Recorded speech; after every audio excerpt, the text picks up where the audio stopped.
Hi guys, welcome to Office Blokes React. I'm Office Bloke Dave. I'm Office Bloke Mike. I'm Office Bloke Daz. Together we are the Office Blokes. Yes. We're going to check out a bit of decoy voice, but before we do, if the US office is your thing, head over to our Patreon where we're doing full episode watch-alongs. There you go. Of the US office. What day? Wednesdays, 5 o'clock English time. The only one time. every week. Yeah, one a week every Wednesday, and we do Family Guy full episode watch-alongs. That must cost an absolute fortune. Well, believe it or not, £1.50 a month.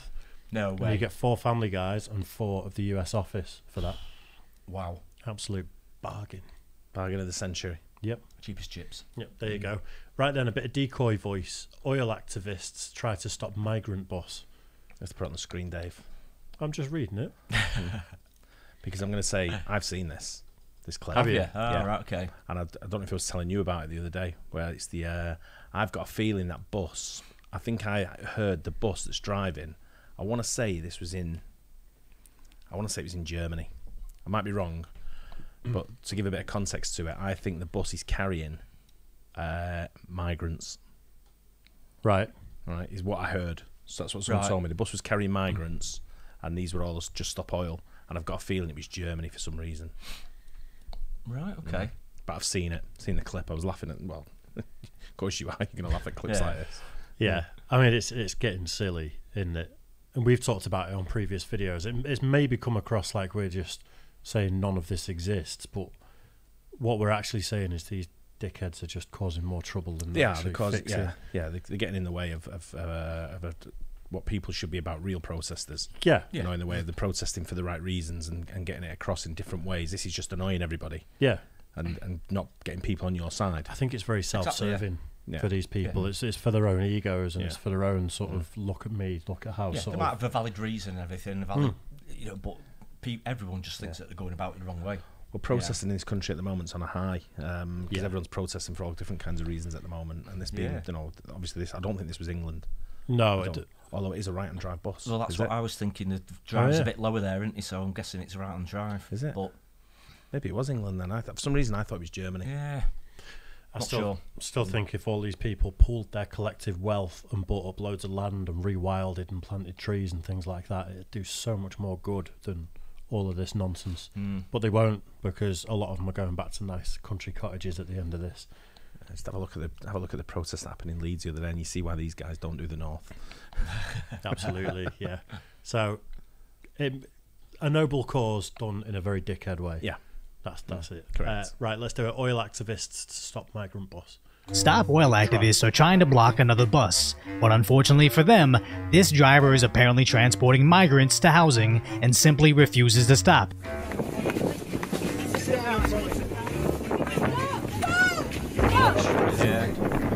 It'd be funny if, like, the National Front and the EDL joined to just stop oil people to stop the migrants. Oh, man. Can you imagine? What an absolute strange alliance that would be, wouldn't it? That'd be the weird fest then, wouldn't it? Yeah.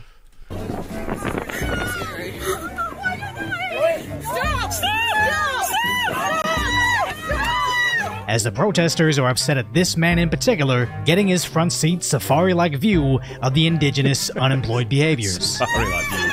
Now, their official social media post said the bus had the intent to end them as they were sending refugees to a prison and calling for more people to join in on getting run over. But other Twitter users call out that the asylum seekers are getting sent to Bibi Housing Barge, which, to be fair, it does look like a floating prison, but it appears to be good enough for several major energy companies to house their employees, which, to be honest, I've stayed in similar accommodations before, and they're not fun. But the sad reality is, there's no other realistic solution to house hundreds of thousands of migrants that would otherwise be on the streets. But what I don't understand is how they went from stop fossil fuels to stop putting people on boats. Because the only commonality that I can see is that these are both very complicated social issues that One of the funniest things I heard about that Bibi barge was, I don't know if it's still open at the moment. It got closed down, didn't it? Because it was like some kind of food. Is it open again? Was it Yeah, Legionnaires? Legionnaires, I think they cleared it all out, and I think it's back open again. But the best one was these 2 people got taken off because they were seasick in the docking area, and they'd like shallow waters of no motion,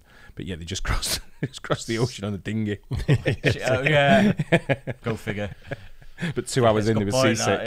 The thing is, if you're fleeing for political reasons or whatever, and you're not safe in your country, just having a safe roof over your head, a bed, meals, everything like that should be while they figure out the paperwork on what's going to happen in the future. It's just, do you know how much money we spend per day? The taxpayer, how much do you think that the UK, I'm only talking UK taxpayer spends per day to house migrants in the UK?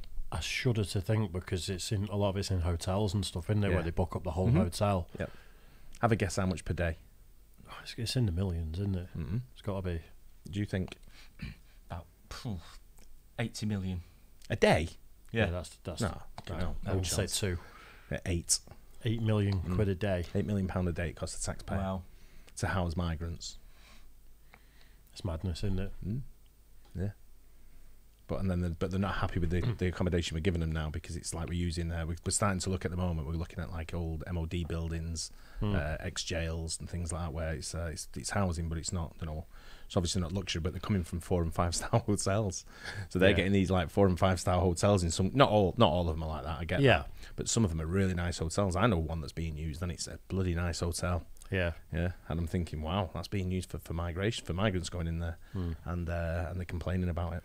It's obviously a very complicated issue, but I think you've got to go down the legal routes to try and get in somewhere. Like if I wanted to move to Australia tomorrow or the States, they'd be like, nah. But you're not fleeing a conflict zone. No, that's true. It's supposed to be if you're fleeing persecution, then you can apply for asylum. Go to any sort of right country in the world. Everyone takes an asylum seekers if it's proper sort of like persecution from the countries, but I think the big argument is that a lot of them are just like financial sort of migrants, people just coming over for work and jobs, which is different than the ones that are fleeing persecution. If you leave Syria, for example, like say to escape persecution in Syria, your first country you come to, say, is Turkey, for example. That's one of the first countries you could hit. So seek asylum in Turkey. Turkey's a nice place. We go on holiday to Turkey, a lot of people from the UK. There are some beautiful places in Turkey, but do you know why they won't stop in Turkey, and they won't stop in Germany, and they won't stop in France, and they won't stop? Is it the social system, the benefits and stuff? Yeah. Which, to be fair, I don't blame the people that exploit the system. I blame the system. You've got to change the system. If it's open to exploitation, people are going to do that, and taxpayers are going to pay for it. So it comes from the top. It comes from the government at the end of the day. Anyway. Can't possibly be solved by vehicular vermin blocking buses. But somehow, somebody is financing this because it aligns with particular political values. The sad part being, they don't operate on behalf of the greater good, they only favor whoever is currently higher on the oppression tier chart. And just like when the oil activists clashed with the Pride Parade and found out real quick, they just discovered that migration currently outranks the environment, so nobody is going after that bus driver. I've not seen that, the Pride Parade and the protesters. No. What happened there? I presume they tried to get in the way of the parade, and then it's not gone well for him. I did see it. I've not heard anything about that. You can't be against Pride nowadays if you're progressive. That's disgraceful. I've seen it. I can't remember what happened. I think I might have watched it when I come home from the pub one night. Right. So I can't. It's a bit vague in my mind. That would explain it. On top of that, Twitter users shame them for blocking the roads, pointing out that this is unemployed behavior, and shame them for exaggerating what happened to them in the headline. I just think it's tragic how at some level, these eco-foot soldiers that are willing to put their bodies under buses have to know how contradictory and nonsensical these protests are, as there are actual ways to help protect our environment, but they're just too useless to actually know how. As one person on social media suggests they do something very unlawful and a horrendous idea, so the oil activists reply asking them to teach them how to do it, and the guy's reply is, "No, I'm too busy with my job and my family." So I don't know if this is irony, a troll, or just plain hilarious that the only person that had actual knowledge on making their roadblock effective, although it's a terrible idea, but they were too busy having a life to waste their time being an activist. Which I really wonder if the Stop Oil social media account manager took that interaction as a moment of reflection, thinking, why is everybody that joins our movement a useless person? As across Germany, the only message I'm getting is, they have toddler-like emotions and fragility.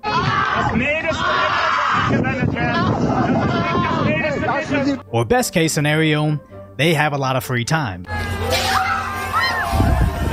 Because looking at this video, I don't see people afraid of climate apocalypse. It just looks like a bunch of kids getting ready for a ride at Disneyland. I guess at some level, I'm just kinda jealous of all these people that have this much free time to be useless all summer, with seemingly no worries that they'll go bankrupt and end up on a diet of ramen noodles and Taco Bell hot sauce packets. But if you appreciate my concise, lighthearted commentary on the tragic status that is today's reality, hopefully I've earned your subscription, then go check out the video on the moment the police finally took off the kid gloves when dealing with these climate change activists. I need to see that one. Yeah, definitely. It's like a good one. I think that there's ways to enact positive change in the world and be a bit climate conscious without just being a dick. I think it really is self-serving. I think it's for themselves. Well, one of the main things is to get the public behind you.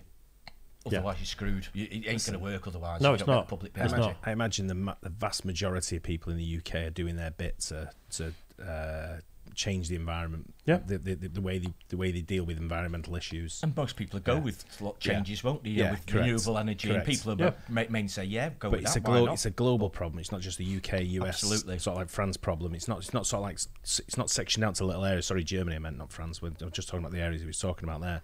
But you go to China and you go to India and you go to Russia and you go to. I was looking at the top 10 polluted places the other day. Yeah, no one's on the top 10 that you'd know. That you think, oh wow, that's no. But how come they're not protesting there?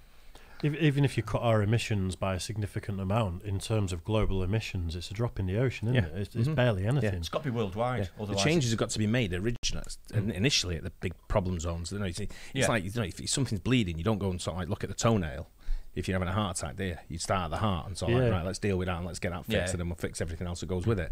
And that's the problem here. I don't know.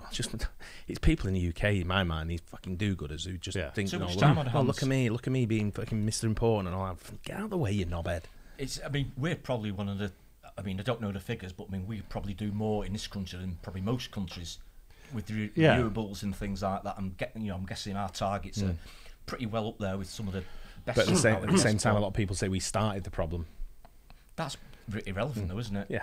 Yeah, and also don't forget that we can be on our high horse as a country because we don't have the emissions that China do, but we pay China to make all our stuff. Yeah, that's why their emissions are high.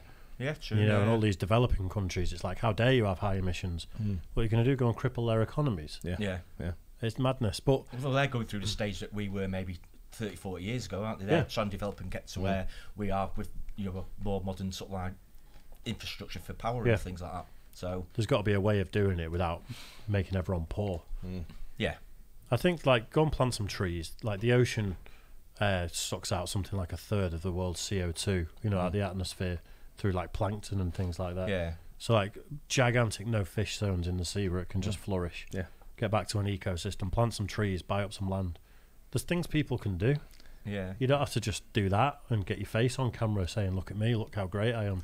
Why would you run a risk now being a just stop oil activist by getting your head punched in? Because someone's going to get done in. Someone's going to get proper done in. I think they want it though. Well, they probably do, don't they, for the publicity? I bet they all call each other comrade.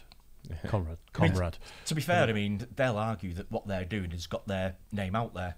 I get that to a certain extent, but I think it's time for them to start tweaking the way they do things now. Everyone knows just stop oil because of the way they've been doing it, so they'll argue that it's worked. But you still got to get the public on board. I think Philip Schofield would argue that now he's become a global name. It's not always good to get your name out there. You know what I mean? Sometimes it's okay. Keep quiet.